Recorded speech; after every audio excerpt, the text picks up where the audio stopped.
जय श्री राम मित्रों, पिछले वीडियो में सुना कि हनुमान जी ने प्रस्थान किया है। पाताल में छुपे हुए देवता लोग भी हर्षित हो गए हैं।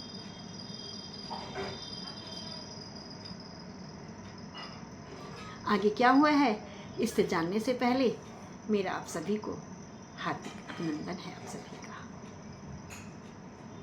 मित्रों, इस पावन कथा के श्रवण में साथ दे करके इस राम नाम की गंगा को निरंतर प्रवाहित करें। गोस्वामी जी कहते हैं, जब देवताओं ने देखा कि श्री रामचंद्र जी के भक्त हनुमान जी माता सीता का पता लगाने जा रहे हैं, तो उन्होंने कहा, इतना विशाल समुद्र हनुमान लांग कैसे लेंगे। उन्हें हनुमान जी के बल पर संदेह हो गया कि हनुमान जी ऐसा नहीं कर पाएंगे। उन्होंने एक युक्ति निकाली है उनका परीक्षण करने के लिए, उनके शक्ति की, उनके बल की, उनके अद्भुत बुद्धि की प्रशंसा, उनके परीक्षा लेने की एक योजना बनाई है। चूंकि पाताल में है ना, सभी देवता छुपे हैं, तो पाताल लोक में सर्प भी हैं। तो सर्पों की माता जो थी सुरसा नाम की, उसको भेजा कि तुम जाओ और हर तरह से, जिस तरह से तुम ले सकती हो, उनकी परीक्षा लो जा करके कि क्या वह समुद्र लांघ कर जा पाएंगे, क्या माता सीता का पता लगाने के लिए वो इतना विशाल समुद्र लांघ पाएंगे। सुरसा ने देवताओं को शीश झुकाया है और शीश झुका करके मेरे वीर जी हनुमान जी के पास चली गई है।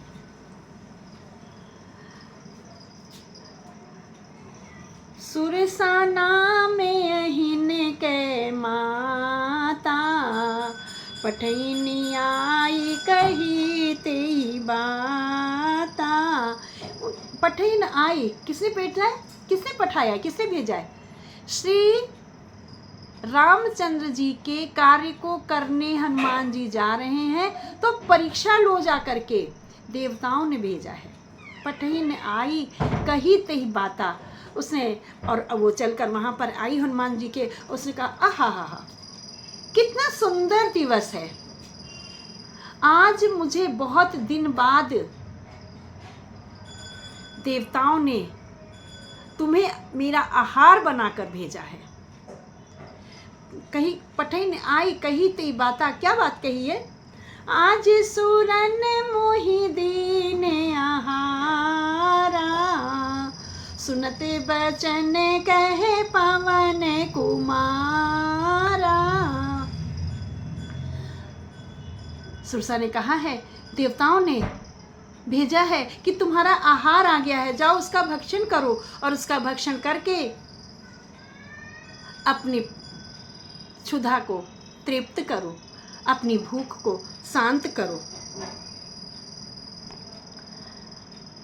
सुनत बचन कह पवन कुमारा, बचनों को सुनते हुए पवन कुमार ने कहा कि हे माता, ठीक है, आप मेरा भक्षण कर लेना, मुझे खा लेना, लेकिन पहले मैं रामचंद्र जी के कार्य को कराऊं, पहले मैं रामचंद्र जी का कार्य कर लूं, उसके बाद मुझे खा लेना।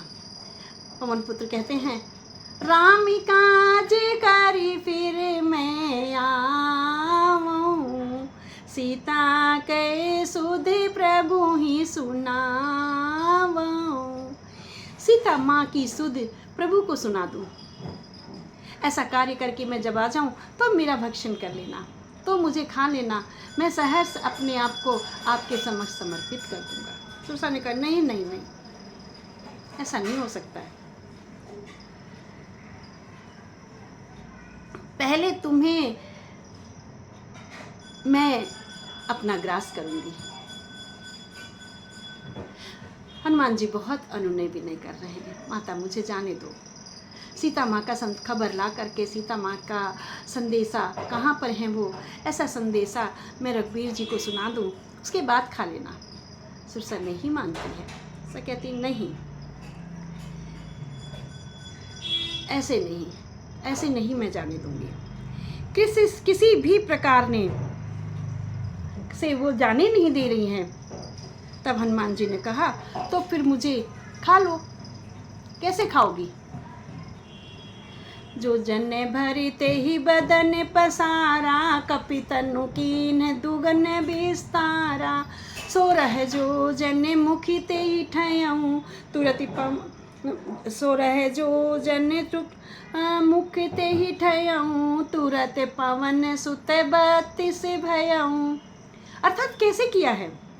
जोजन भरते ही बदन पसारा, 1 योजन का उसने बदन यानी मुख फैला लिया, 1 योजन का मुख फैला लिया है।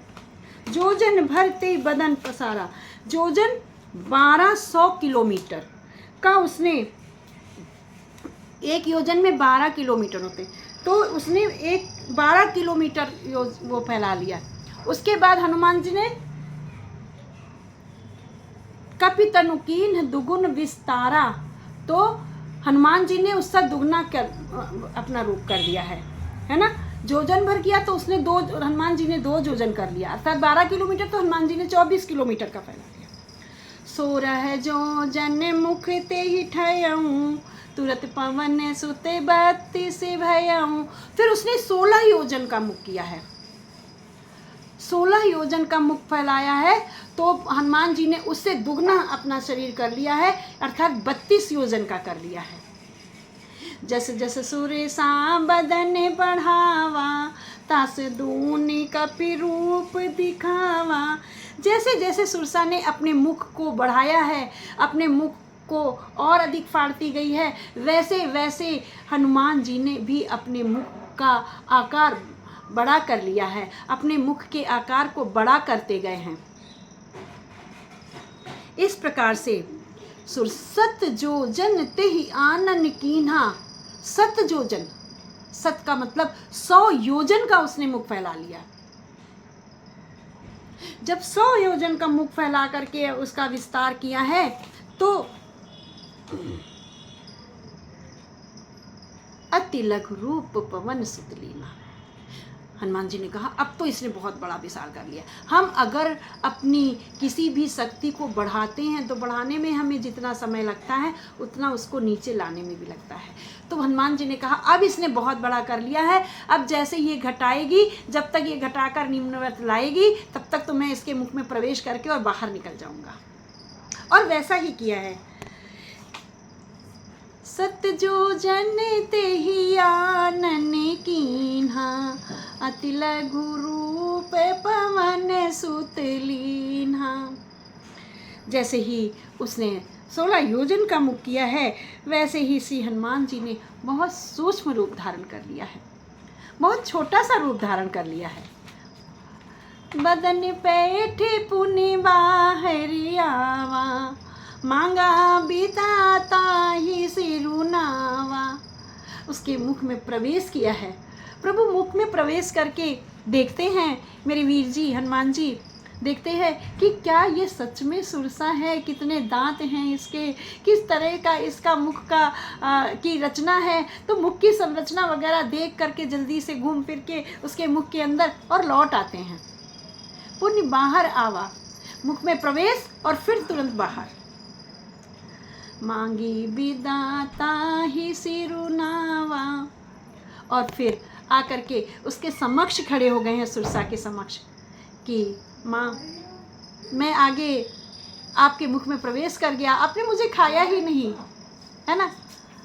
और कहा अब तो माँ आपने जो मेरे सामने बात रखी थी कि आप मुझे खाओगे, मैं आपके मुख में प्रवेश कर गया, आप नहीं खा पाई, आपने नहीं खाया, तो अब तो काम हो गया है ना, अब मुझे जाने का आदेश दे माँ, अब मुझे प्रभु का काज करने का आदेश दें।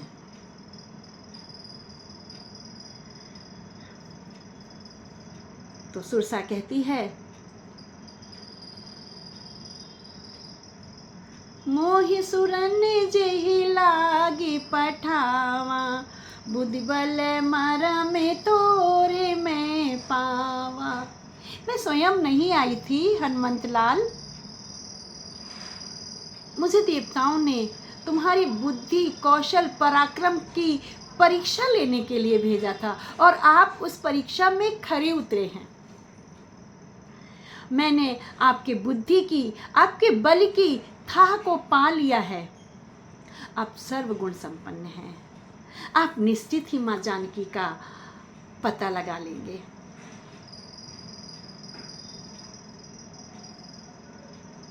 और फिर सुरसा ने आशीर्वाद दिया है, राम काज सब करी हो, तुम बल बुद्धि निधान, आशीष दे ही गई सो, सिय ही हरसि चले हनुमान।